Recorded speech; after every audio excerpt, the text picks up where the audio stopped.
Go off to the wilderness. The wealthy man disinherited his son upon learning that he had become involved with a village orphan. When he came to see how they were living, he was stunned. From early childhood, Alfredo's father was the most important person in his life. Alfredo didn't just respect and love his father, he saw him as his idol and role model. His father was a neurosurgeon and spent a lot of time at work. Alfredo missed his father, and every day spent with him was a true celebration for the boy. Like his father, Benito Perez, he loved fishing and football, and he also became interested in medicine. As he grew older and began thinking about his future profession, the only difference was that Alfredo became a general surgeon rather than a neurosurgeon. When Alfredo's mother died, he was only 11 years old. His father worried about how his son would cope with this stage, but to his great surprise, the boy quickly dealt with the pain of loss. He loved his mother, but he loved his father even more. Since his father took a leave of absence and spent almost a month with his son, fearing for his psychological state, it made it easier for Alfredo to cope with his grief. Yes, he missed her often and remembered her, but Alfredo didn't shut himself off as some children do after losing a parent. Alfredo had a best friend, Carlos. The boy also came from a broken family. His father had died when Carlos was only 3 years old. The boys were already friends, and now they were further united by a similar life situation. As time passed after Alfredo's mother's death, Carlos began to scare his friend by saying that his father would bring another woman into the house and she would treat Alfredo badly. But time went on, and his father did not bring anyone home. Alfredo grew up and began to show an interest in girls, but a stepmother never appeared in their home. One day, he decided to ask his father directly why he wasn't remarrying. "I don't need it," his father simply said. "There could only be one woman in this house, your mother, and there will never be another." "Dad, but you're still quite young. I would understand if you wanted to live with another woman, thank you, son. But I've made my decision." And then Alfredo fell in love. He was 16 when a new girl, Cecilia, joined their class. She had moved from another city to finish school with them. He constantly thought about her, tried to bring her chocolates and little gifts, and she reciprocated his feelings. Alfredo was happy and decided to invite Cecilia to his house to meet his father. His father's opinion was extremely important to him, but he didn't expect what was about to happen. In the evening, he asked his father when it would be convenient for him to meet Cecilia and on which evening he should invite her. At that moment, his father was reading someone's medical history and suddenly turned sharply and looked at his son sternly. "What girl? What are you talking about?" he asked irritably and surprised. "Dad, I told you that we have a new girl in our class and we're friends. I really like her, and I wanted you to meet her, Alfredo. Listen to me very carefully and remember what I'm going to say. No girls until you finish your education, none. They will distract you from your studies, and you need to study well and get a proper education if you plan to become a doctor worthy of your father. But no buts, I've told you my opinion."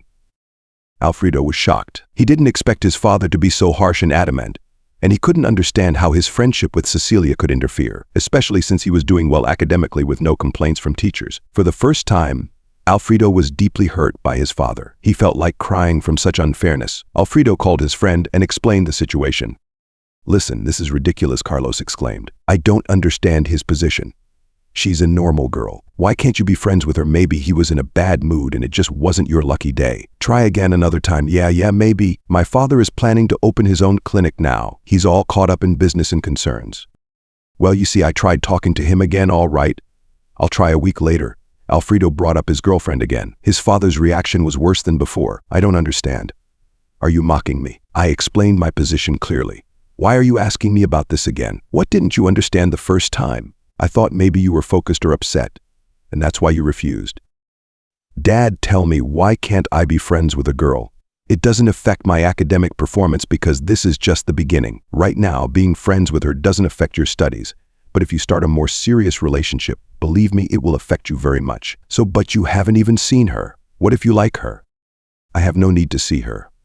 I'm not changing my position. I suggest you seriously think about your future. Not about girls. You'll have plenty of them. Believe me, I thought we were friends and that I could trust you," Alfredo said, disappointed and barely audible. "Precisely because I'm your friend, I advise you to focus on your studies and start preparing for university. And don't you dare be upset with me."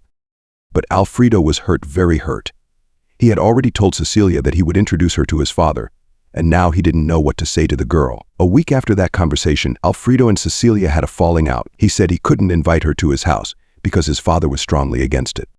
Cecilia, of course, was offended and stopped communicating with Alfredo. Alfredo took the quarrel very hard. His father noticed that his son had changed but didn't ask why. He understood the reason and deep down was glad that Alfredo had followed his advice, although the real cause of the quarrel was his father, not Alfredo's obedience.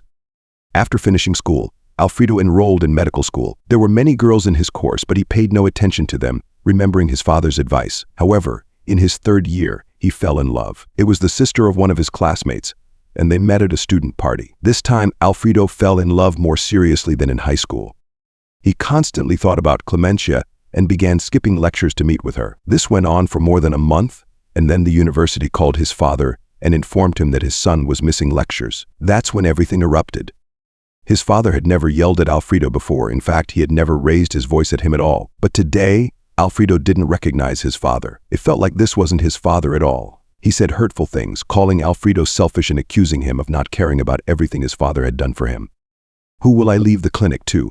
Who? I worked so hard to open my private hospital where we can perform the most complex operations. Do you know what it took to get all the approvals and resolve all the issues? Do you know? I'm asking you. I've just paid off all the loans and am only now starting to make a profit from the clinic. I was hoping my son would become my successor. How can I leave you the clinic if you don't want to study? All you think about are girls instead of your studies. This is just terrible. I'm disappointed in your behavior and your attitude toward your future and me. This is pure ingratitude from you. Alfredo felt hurt, pained, and ashamed all at once. On one hand, his father was right. Alfredo had indeed neglected his studies a little. But on the other hand, he wanted a normal relationship with a girl. He wanted to have someone by his side, especially since all his classmates had girlfriends and Alfredo was always the only one alone at parties. But trying to explain this to his father was pointless. Benito Perez wouldn't even listen. Dad, but I'm a young man and I have certain needs, Alfredo said, embarrassed. You don't need a serious relationship for that. And certainly not at the cost of missing lectures, his father calmly responded. I understand, Dad, Alfredo agreed resignedly. I hope so, his father said just as calmly. After this conversation, Alfredo decided not to argue with his father anymore and dedicated all his free time to his studies. He graduated with honors, then completed 2 more years of training, a year of practice at a regional hospital, and after that, joined his father's clinic. To be fair, Alfredo was a talented surgeon, and very soon he became well known in the medical community of his city. Jealous people believed that his fame was solely due to his father. But over time, after several high-profile successful operations, they were forced to admit that his father's name and clinic had nothing to do with it. The guy was naturally gifted. 5 years passed. Alfredo worked successfully at the clinic, and his surgeries were booked months in advance. His father was proud of him and pleased that he had managed to influence Alfredo in time. He was absolutely certain that it was thanks to his strictness and persistence that Alfredo became a top-class surgeon. Throughout all this time, Alfredo hadn't even tried to pursue a serious relationship with any girls. He had a couple of female friends with whom he sometimes spent the night, but nothing serious was in the plans of the young surgeon. The paradox was that he didn't feel anything for anyone, no infatuation or passion, just purely physiological needs and nothing more. But one day something unusual happened at the clinic. A young nurse named Cristina joined the surgery department. Alfredo, now the deputy head of the department, hadn't had time to meet the new girl yet. She had only been working for a couple of weeks. That day, Alfredo was on duty. It was Saturday, and the new nurse, Cristina, was also on her first night shift. They admitted a girl to the clinic via emergency with an acute case of appendicitis, and she was being prepared for surgery. Alfredo was asking the standard questions to the patient to find out if she had any allergic reactions to medications. At that moment, Cristina approached them. She placed her hand on the girl's abdomen and confidently said, Alfredo Perez, this is not appendicitis. The girl has an ectopic pregnancy. Alfredo almost fell over from surprise. He turned fully toward the nurse and asked in astonishment, based on what symptoms did you determine that? No symptoms, I just feel it, miss. This is not about feelings. We need to make an accurate diagnosis according to established rules and patient examination protocols, but you didn't really examine her. You just trusted the emergency diagnosis. Alfredo couldn't tolerate such a serious accusation of unprofessionalism. Who are you to question my diagnosis? I examined the patient. I didn't just blindly trust the diagnosis. He was furious. Don't shout at me. But it's very easy to confuse an ectopic pregnancy with an acute appendicitis attack. Just listen to me and check so you don't lose the patient, the nurse responded calmly and composedly. Dolores Ramirez, Alfredo called out loudly to a nurse. Have you taken the patient's tests? Yes, Alfredo Perez, I'm bringing them now. Dolores Ramirez ran over, clearly nervous. Alfredo looked at the test results and then glanced at Cristina with surprise. He had to admit she was right. How did you know it was an ectopic pregnancy? He asked again. Alfredo Perez, let me explain later. We're losing time, Cristina responded calmly once again. The surgery was successful, but Alfredo couldn't calm down, troubled by the fact that a nurse managed to diagnose the patient without any tests while he, an experienced surgeon, had almost missed it. Fatigue was clearly taking its toll. The day before, he had performed 2 long and complicated surgeries and he really should have rested, but he volunteered to cover for a colleague whose wife was in the maternity ward. However, that was no excuse for the doctor. He changed and went to the nurse's station, but Christina wasn't there. Alfredo walked down the corridor of the department and suddenly heard Christina's voice. "Don't worry. Alfredo Perez is a talented surgeon. He'll do everything perfectly." She was comforting a woman who was about to undergo surgery to remove a tumor. "Let me help you a little. Lie on your side." Alfredo glanced into the room and saw Christina running her hand over the patient's lower back. He observed her for a few minutes, but suddenly the girl turned sharply and saw Alfredo. She continued to gently move her hand over the woman's back, and the patient fell asleep. Christina then exited into the corridor. Alfredo was still standing by the door. "Tell me, what were you doing just now?" Alfredo asked sternly. "I was helping the woman fall asleep. She has severe pain in that area, and unfortunately the medication isn't helping her. Surgery is not until the day after tomorrow," Christina answered calmly without fear. Alfredo was amazed by her composure. It seemed as though this girl didn't know how to raise her voice. She had a very beautiful and soothing voice. Even Alfredo felt calmer from it, as if his fatigue was fading away. "Alfredo Perez, you need to rest. Would you like me to make you some nice tea? I can also tell you how I diagnose illnesses." "All right," Alfredo agreed obediently. He followed her down the corridor to the doctor's lounge, then sat in a chair, watching as Christina brewed some herbal tea. She placed a cup on the table, and Alfredo inhaled the incredible aroma. "What kind of tea is this? I've never had it before." "It's herbal tea. It's calming and relieves fatigue. You really need it right now. Drink it, you'll feel better soon. But really, you should get some sleep," Christina said kindly. "Thank you. Now tell me about your talent. How did you figure out it was an ectopic pregnancy?" "I've had this ability since childhood. Back then I didn't understand how to use it or that it was an unusual gift, my talent. But over time I learned, unfortunately." Too late, Christina's voice grew even quieter. She lowered her head, trying to hide the tears welling up in her eyes. Alfredo realized that she hadn't been able to save someone close to her. "That's the only reason someone would react this way." "Did you lose someone?" he asked sympathetically. "Everyone? What do you mean?" "Everyone, Alfredo." I didn't understand. "My dad died when I was just born. He died in a car accident. I lived with my grandmother and mother. My mother died of cancer because the illness was discovered too late. I was only 11. And 3 years ago, my grandmother passed away. She had advanced ischemic heart disease and sought help too late. You see, we lived in a village, and the nearest proper clinic was very far away. You couldn't just travel there every time something hurt, so the locals treated themselves however they could. My grandmother was an herbalist, and she taught me a lot. But as often happened, she missed her own illness. She was convinced that her heart ached because of all the hardship she had endured in life. Before my mother's death, my grandmother had also buried her son, my uncle. So that's how it was." Alfredo looked at the girl, and his heart was filled with a flood of emotions: pain, sympathy, admiration. How could such a young woman have endured so much grief in such a short life? He felt an overwhelming urge to protect her from all the world's troubles. "You're very strong, Christina. Truly, not everyone could withstand so many tragedies. How did you end up in the city?" "I came to study as a nurse. I can't afford to go to university, but I have a strong desire to help people however I can, so I decided to become a nurse." "You made the right choice. Studying medicine is a very important field. You help people, and that's incredibly valuable." "Yes, thank you. I think so too.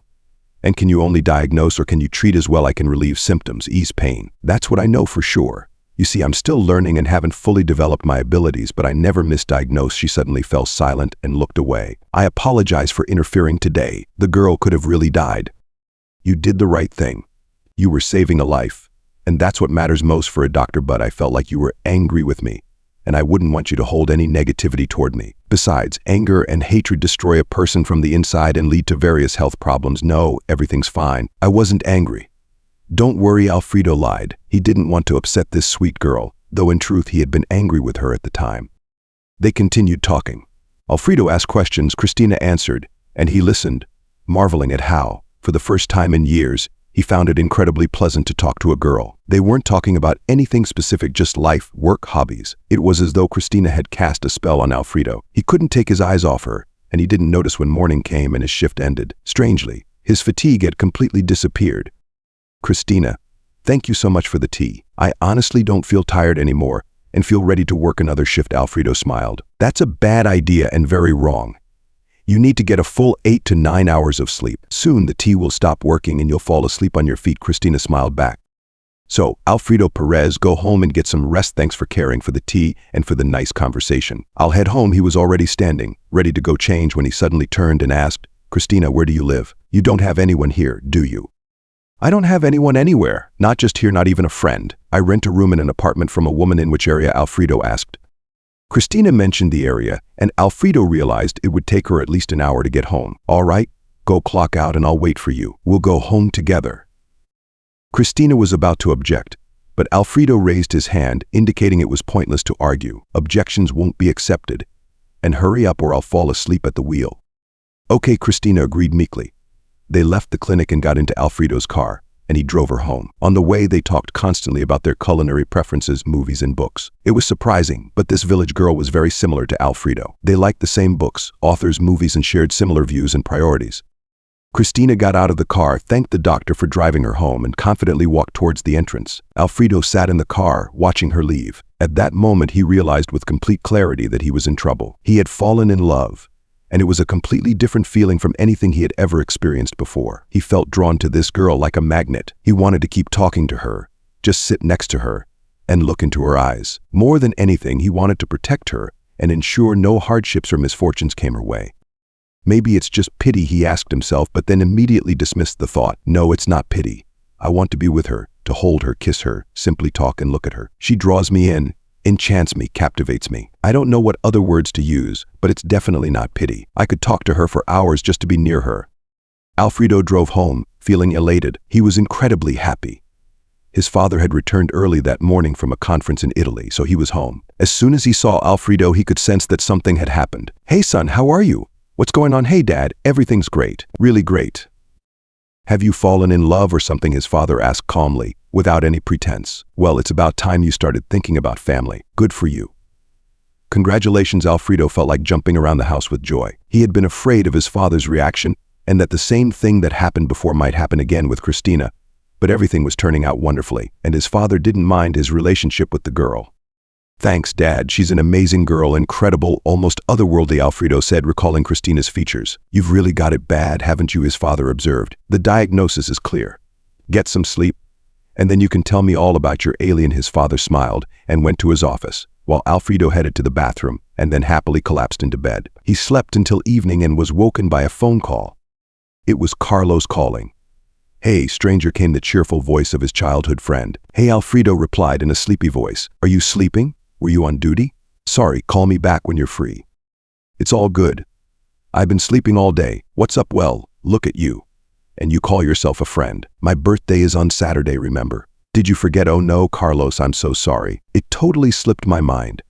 I'll definitely be there. Alfredo felt guilty because he really had forgotten his friend's birthday. Don't worry about it.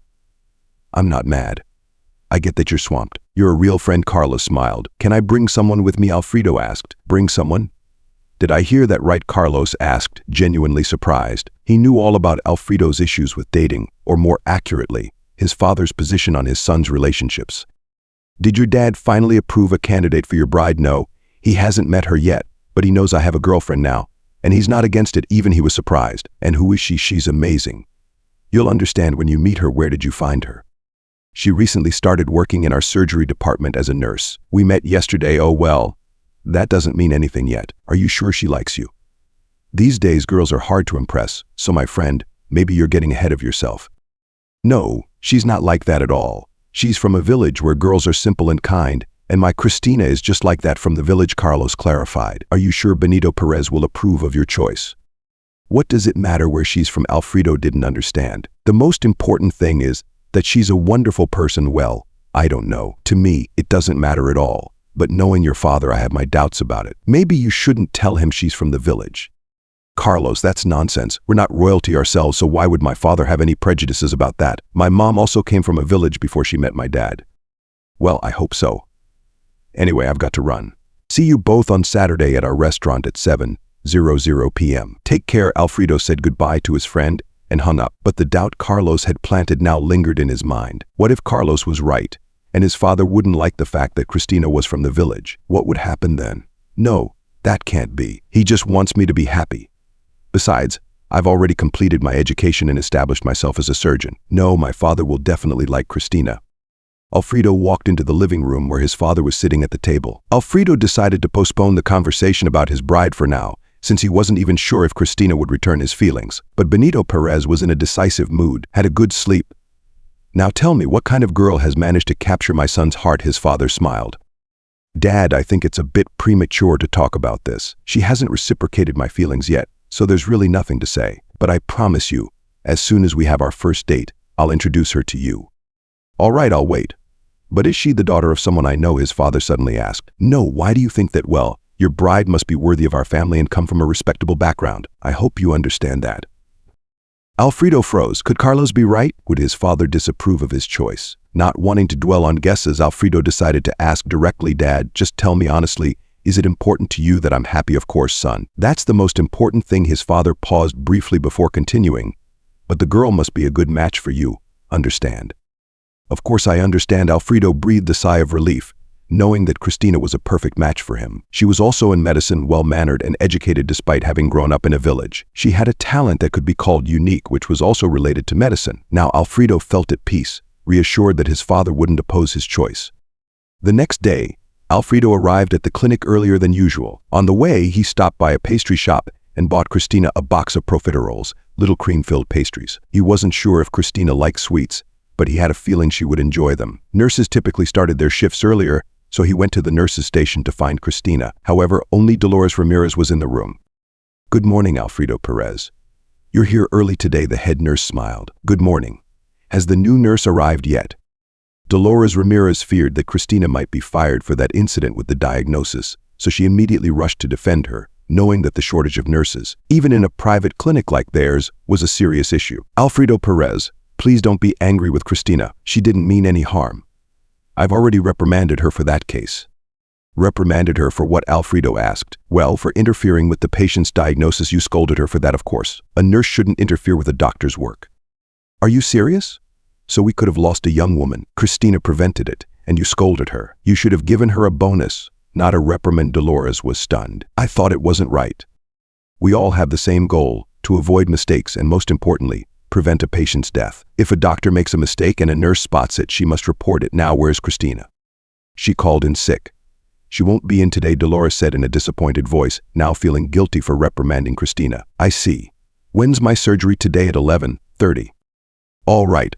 I'll head out for a couple of hours and be back in time for the surgery. Tell Alina to prepare the patient by the scheduled time." Alfredo turned and walked toward the exit. He needed to visit Cristina and get back in time. Already sitting behind the wheel as he was pulling out of the clinic parking lot, he realized he didn't know which apartment Cristina lived in. He considered calling Dolores, but then thought better of it. To avoid giving anyone reason to gossip, he'd figure it out when he got there. Arriving at the right building, Alfredo got out of the car and looked around. No one was outside. He confidently entered the building and started walking up to the second floor. Coming down the stairs was a woman in her 60s, and he thought she might know who was renting out a room in the building. "Good morning. Can you help me? Someone is renting a room in your building. Could you tell me which apartment?" The woman glanced at Alfredo from head to toe, assessing his well-groomed appearance and seemingly deciding that he didn't look like a criminal. "Hello, young man. I can tell you, but only if you explain why you need that information. Our employee rents a room in this building. She recently started working with us, and we don't know her exact address, but she's sick. I wanted to check on her and see if she needs any help." The woman looked at Alfredo in surprise. "Well, it seems that chivalry isn't completely dead these days. I'll tell you where your sick colleague is. Her name is Cristina, right? She's in apartment 11, but she's asleep right now with a high fever." She paused meaningfully before adding, "Let me open the door for you so she doesn't have to get up with such a fever." Alfredo realized that this must be the landlord of the apartment where Cristina lived. "I'd be very grateful." He smiled sincerely. They went up to the third floor and entered the apartment. The landlady, Emilia Santana, asked him to remove his shoes and wait while she woke up Cristina. Alfredo stood in the hallway, feeling a slight nervous anticipation as he waited for Cristina to come out of the room. He heard the girl ask who had come, and he smiled when he heard Emilia's response. "I don't know, Cristina. You'd know better, but he's a very nice man, a true gentleman. There aren't many like him left these days. Trust me, I know people." The door opened, and Alfredo saw his beloved Cristina. She didn't look well, to say the least. Her face was pale, her hair was disheveled, and there was sweat on her forehead. But despite her sickly appearance, to Alfredo, she was just as charming. "Cristina," he said, "what are you doing here?" "Hello, Cristina. I came to check on you." You didn't show up for work today. Hello, Christina managed to smile weakly. Do you visit all the nurses when they're sick? No, just the most talented and charming ones, Alfredo said, blushing. He saw a blush appear on Christina's cheeks as well. That means she's pleased I came, Alfredo concluded to himself and handed her a box of pastries.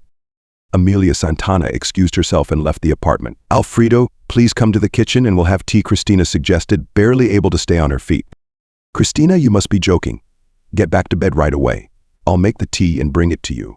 You can barely stand. But it's uncomfortable for me, Christina tried to protest. Oh, stop it. My friend always says it's only uncomfortable to sleep on the ceiling. The blanket falls off, Alfredo smiled, and Christina laughed. I've never heard that before. I'm glad you smiled. Now off to bed. I'll take care of everything. Alfredo found cups, tea, and sugar in the kitchen and made tea for Christina. He placed the pastries on a plate and brought them to her. And you, she asked. Thanks, but I had a big breakfast, Alfredo lied. You can share with Amelia Santana if there's any left. There will definitely be leftovers. I can't eat anything right now. What's bothering you? Let me examine you, Alfredo offered, which caused Christina to blush even more. No, she refused firmly and abruptly. I just have a regular cold. A couple of days and I'll be fine. Amelia is getting the ingredients and I'll make a herbal infusion. By tomorrow evening, I'll be back to normal. Are you embarrassed by me? Alfredo asked, feeling shy himself. Christina looked him straight in the eye and asked honestly, what do you think? If you were sick and I wanted to examine you in that state, would you like that idea? Probably not, Alfredo admitted truthfully. He admired Christina's honesty and sincerity. It was rare to find such qualities in city girls. Well, there's your answer, Christina said. If you need anything, just let me know and I'll bring it. Christina, do you need anything? Just let me know and I'll bring it, Alfredo offered. No, thank you. I have everything I need. Are you sure you'll be better in 2 days? Yes, I know a reliable remedy. Why is the clinic short on staff? No, I wanted to invite you to a restaurant on Saturday. It's my best friend's birthday, and he'll be there with his girlfriend. I'd like you to come with me.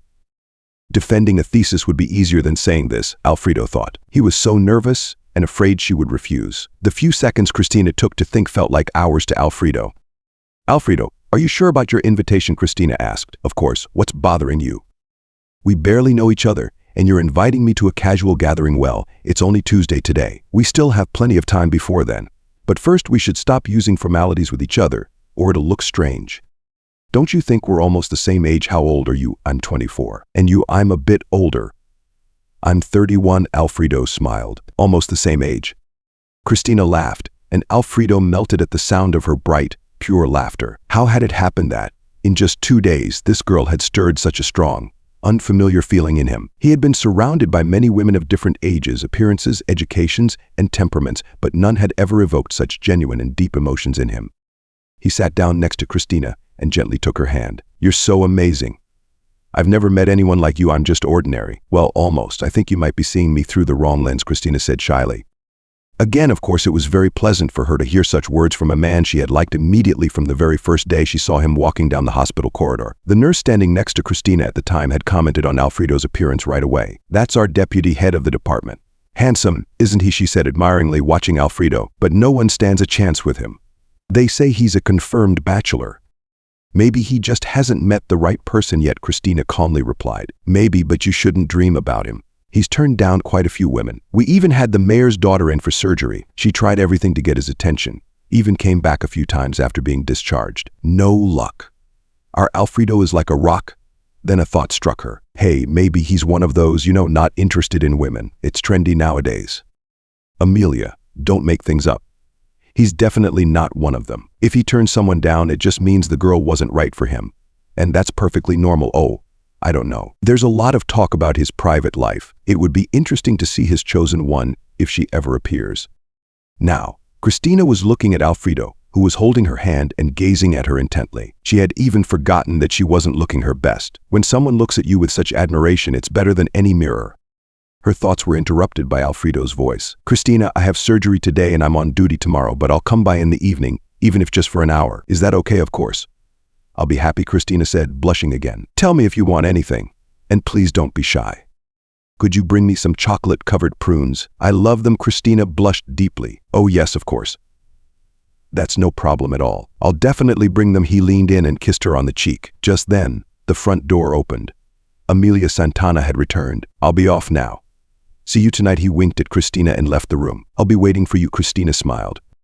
Alfredo felt like he was flying back to the clinic on wings. He was filled with emotions. Christina liked him too, maybe not as much as he liked her, but he had a chance, and Alfredo wasn't going to miss it. Standing near the clinic entrance was his father, talking with the deputy mayor. When he saw his son's car, he quickly ended the conversation and walked toward Alfredo. "Where have you been?" Benito Perez immediately asked. "What's going on?" Alfredo asked, startled. "Why aren't you at work, Dad? What's wrong? Why are you scolding me like a child? I had some personal matters to attend to. My surgery is later, and I don't have any urgent duties right now. Can't I step away when necessary?" "No, you can't. It's the middle of the workday, and when I stay late at work for a whole day, you're not bothered by my overtime," Alfredo shot back. His father clearly didn't expect such a response, much less that his son would defend himself. "How dare you speak to me like that? I'm speaking normally. You're scolding me like a schoolboy, forgetting that I'm an adult who can make my own decisions. I don't know who this girl is, but she's clearly having a bad influence on you. You never used to talk to me like this." "Dad, it's the opposite. She's a great influence on me. You're just attacking me unfairly, and I'm responding. I think my reaction is perfectly reasonable. All right, go to work. Your patients are waiting." Alfredo could see that his father was not pleased with their conversation, but he felt he had done the right thing by standing up for his right to a personal life and space. It was time to stop always obeying his father in everything. He had achieved everything that was expected of him, and now it was time to pursue his own happiness. That evening, as promised, he visited Christina. She looked much better and healthier. Alfredo didn't forget and brought her a whole bag of chocolates. "Oh my, so many. I'll be eating these for a month," Christina said, genuinely surprised. "No problem.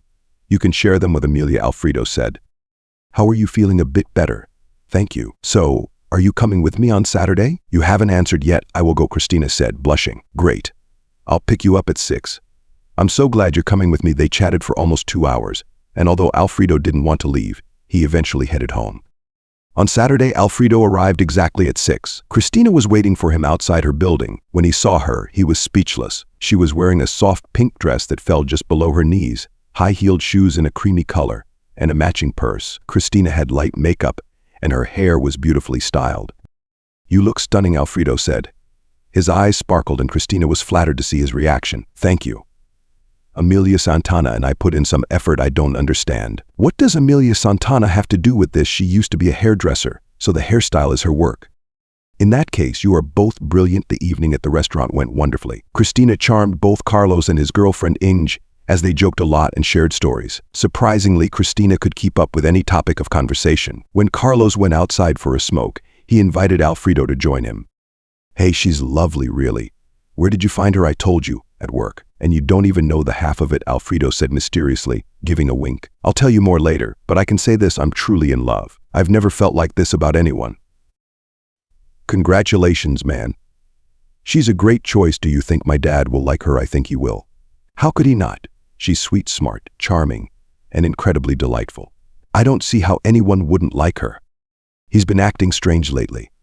I think someone told him we've been seeing each other." "Alfredo, you're 31. Maybe it's time to stop doing everything your dad wants. If you like her, that's all that matters. He has to respect your choice in the end." "Yeah, you are probably right." "Not probably, definitely. Now let's go back to the girls before they get bored." After dinner, the group took a walk along the waterfront, and later the couples went their separate ways. Alfredo decided to walk Christina home, and they didn't arrive at the building until 2 a.m. Both were tired but happy. Alfredo walked Christina to her apartment door, and as she unlocked it, she turned around and kissed him on the cheek before quickly slipping inside. It was the gentlest and most innocent kiss of his life. 3 months passed. Alfredo was happy they had confessed their love for each other, and Alfredo had proposed to Christina, which she had of course accepted. Now it was time to introduce his fiancée to his father. He had purposely delayed this moment to avoid overwhelming Christina with the meeting. He had also been honest with her about his past, how his father had forbidden relationships in both high school and university. "Alfredo, I don't think your father will forbid anything now. You're already an adult and a successful man. There's no reason for a ban." "You sound just like Carlos," Alfredo smiled. "I'll talk to my dad this evening and arrange a dinner for us to meet. His schedule is packed, but I know it's time to introduce you. After all, the wedding is only 3 weeks away. I'm sure everything will go well. I'll do my best to make a good impression on your father." That evening, Alfredo drove home. On the way, he replayed the upcoming conversation with his father several times in his mind, trying to plan every detail. But as is often the case, preparing for an important conversation and predicting all possible outcomes is impossible. His father was sitting on the couch watching football. Alfredo knew better than to disturb him when he was watching an important game. "What are you watching?" Alfredo asked. "Hi, the Champions League," his father replied. To Alfredo's surprise, his father turned away from the game and said, "Are you planning to go to bed soon? I need to talk to you about something important." "Not yet. We can talk during halftime." "All right, I think we'll have time. You've got 10 minutes, Benito Perez smiled. "No, I'd rather watch with you." "I won't have time to take a shower in just 10 minutes anyway." When the first half ended, Benito Perez muted the TV and turned to his son. "Alfredo, I have a very serious proposal for you." Alfredo tensed up. His gut told him that this conversation wasn't going to end well. "You've got me intrigued." "I also have something serious to discuss, but you go first. I'm planning to open a branch of our clinic in the capital and want to send you there as the director. What do you think?" "That's an exciting offer. You never mentioned you were planning to open a branch," Alfredo said, surprised. "I've been working on it for the last 6 months. I wanted to surprise you. Your birthday is coming up, and the clinic will be my gift to you." "That's amazing. I really appreciate it, Dad." "I do. So will you go?" "Will you go?" "Of course. Who would say no to such a gift?" Alfredo replied, still surprised. "When would I need to go?" "The official opening is on the 15th. Which month?" "This one, of course. But that's in just 10 days. I have surgeries scheduled for the next 3 months. These patients booked appointments specifically with me. I can't just leave them like that."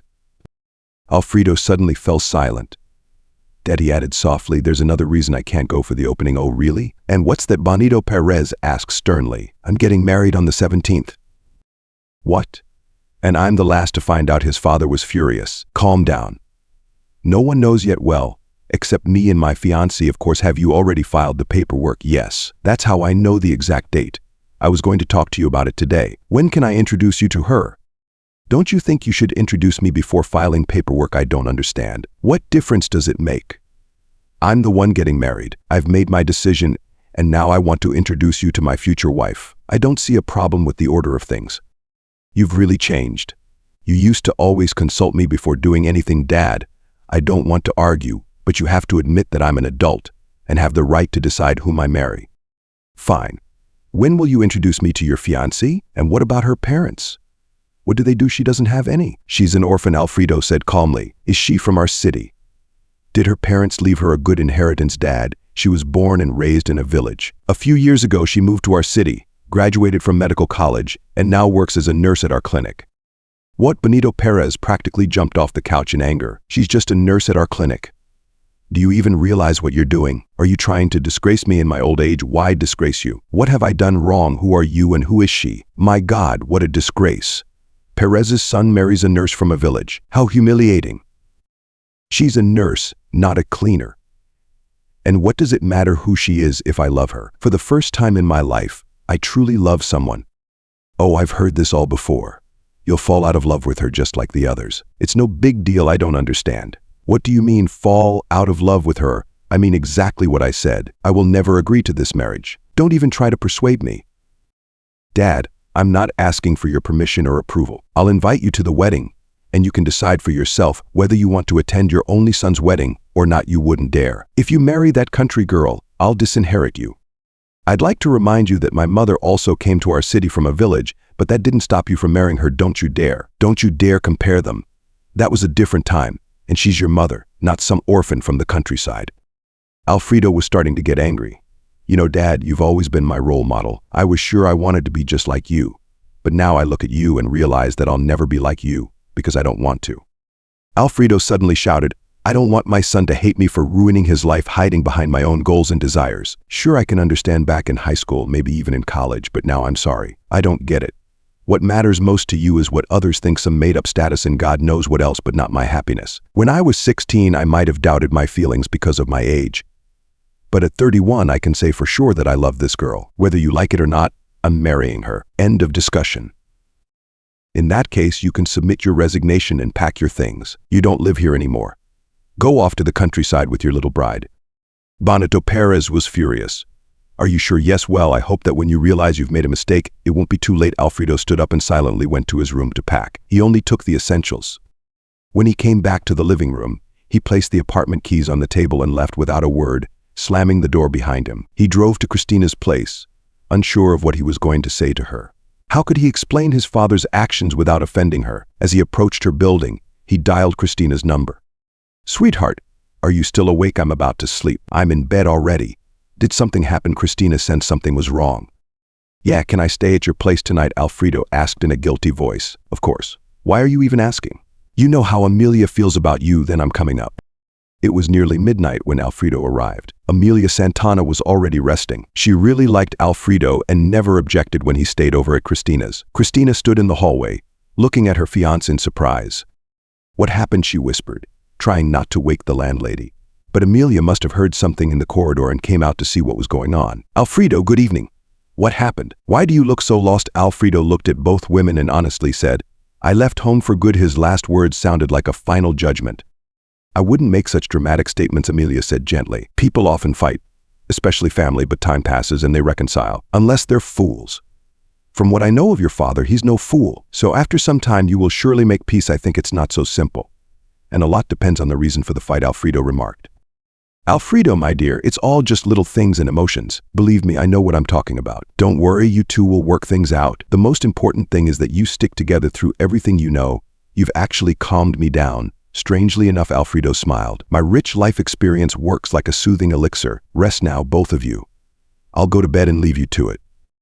Amelia went back to her room, and Alfredo and Christina went into the kitchen. "Can you explain what happened?" Christina asked. Alfredo told her everything about the clinic opening, his father's proposal, his reaction to their wedding, the ultimatum, and the threat of being disinherited. Christina listened quietly, her face occasionally changing as she processed what she heard. "Alfredo, are you sure you're ready to give all of that up for me?" Christina asked, very calmly but also seriously. "Absolutely. Are you doubting me?" "No, I'm not doubting you," Christina replied honestly. "I just don't want you to later blame me for your falling out with your father or for losing your comfortable life and future because of me." "Christina, my love, I would never do that. Do you know why? Because I'm an adult and not only make decisions but also take responsibility for them. I've made up my mind quicker than ever before. I already have a plan, but I'll need your help. You're my future wife, so we have to solve things together now. Of course, I'm ready to help. What do we need to do for now? Nothing. Tell me about your village," Alfredo said, surprising Christina with the request. Christina told him everything she knew, answering all of Alfredo's questions, not understanding why he was asking. But when Alfredo finally explained his idea, Christina was in awe. It was brilliant. "Christina, look, I need to work out my 2-month notice period before quitting, as per the law. You'll need to do the same. After that, we'll get married and move to your village. We'll open a medical center there and help people, me as a surgeon, and you as an herbalist. I've also been looking into the area and came up with the idea to build a rehabilitation and recovery center for patients after illness. Of course, I don't have enough money to fund it myself, but finding a sponsor won't be too hard. I've even drafted a business plan and made some initial calculations. Plus, I have connections. I'm sure we can make it happen. Do you believe in me?" "Of course. I have no doubt. It's an amazing idea. You have no idea what you're doing for the people who've lived there for years without proper medical care. Neighboring villages could also come to us for help. People would practically build that rehab center for you for free." "Well, we won't go that far, but there's something to that idea." The next day, Alfredo and Christina handed in their resignation letters. No one could understand what was happening. Why would the son of the clinic's owner resign? How could this be allowed, considering how many people were waiting for his surgeries? Christina's resignation as a nurse didn't cause much of a stir. No amount of questioning or persuading could sway Alfredo. He asked the secretary to officially register his resignation and stated that the 2-week countdown had begun. During that entire time, his father didn't try to speak with him once. At the end of the 2 weeks, Christina and Alfredo left Benito Perez's clinic, and 2 days later, they got married. There was no wedding to speak of. They both agreed on that. They simply registered their marriage and then went to a restaurant with Carlos and Ingracia. Christina wanted Amelia Santana to join them, but she firmly refused, citing health issues. However, she did give the newlyweds a gift, a set of silverware that had been passed down to her from her grandmother. "Christina, we can't accept such an expensive gift," Christina protested. "Christina, I have no use for it. I have no children or grandchildren now. You'll have something to remember me by. Maybe you could come with us," Alfredo suddenly suggested. "Thank you, son. But I don't like the countryside, and it's a long trip. With my health, I'm afraid I wouldn't make it." "That's a shame. We like you very much. And it's hard to leave you here alone," Christina said, nearly in tears. "No, my dears, I've made up my mind. I'm not going. I'll ask Carlos and Ingracia to visit you, and you can always call them if you need anything." Alfredo said. Amelia nodded in agreement, but Alfredo knew she wouldn't call. She was proud, and Carlos and Ingracia were strangers to her. She wouldn't ask for help from strangers. After the restaurant, Alfredo and Cristina returned to Amelia Santana's apartment, bringing her lots of delicious food from the restaurant. 2 days later, they packed their things and moved to Cristina's village. The village turned out to be larger than Alfredo had imagined, with at least 70 or 80 houses, not small at all. However, the house where Cristina grew up was nearly abandoned, having fallen into disrepair during her absence. It was uninhabitable. Oh. Alfredo quickly realized what needed to be done and went to see the village elder, as everyone called him. Fundo Suarez was relatively young for his role, around 60 years old. When Alfredo explained who he was and that he wanted to open a medical center at his own expense, Fundo was ready to carry him on his shoulders. "My God, you've heard our prayers. Is this real?" Fundo exclaimed, circling Alfredo as if worried he might vanish into thin air. "There's just one small problem," Alfredo said. "What problem could you possibly have, son? I'll solve all your problems." "We have nowhere to live. Cristina's house is almost completely destroyed and winter is coming. We'll rebuild it next summer, but we need a place to stay this winter." "Oh dear boy, what do you mean nowhere to live? We have several good houses that no one lives in, but they're well maintained. We've been hoping for a medic to come to the village. You'll have a place to live, and the medical center will be nearby." "That's perfect," Alfredo exclaimed, relieved. Cristina watched her husband, amazed at how easily this city man communicated with the village. It looked as though Alfredo had come home while Cristina was the one new to the village. What happened next in the village, once word spread about the doctor's arrival, was indescribable. People brought gifts, food, furniture, clothing, anything to befriend the new physician.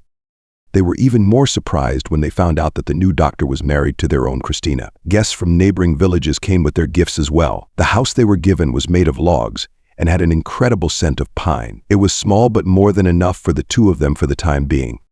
Within a week, Alfredo had set up the medical center and started seeing patients with Cristina assisting him. A few weeks later, word of the miracle doctor and his wife spread beyond their village to the neighboring ones. Word of mouth worked its magic, and soon Alfredo's reputation reached the nearby town. A local farmer who owned a large farm and a lot of land came to Alfredo. After being examined by Alfredo and Cristina, his illness was correctly diagnosed, and he was given the right treatment. A month later, the farmer returned, eager to express his gratitude.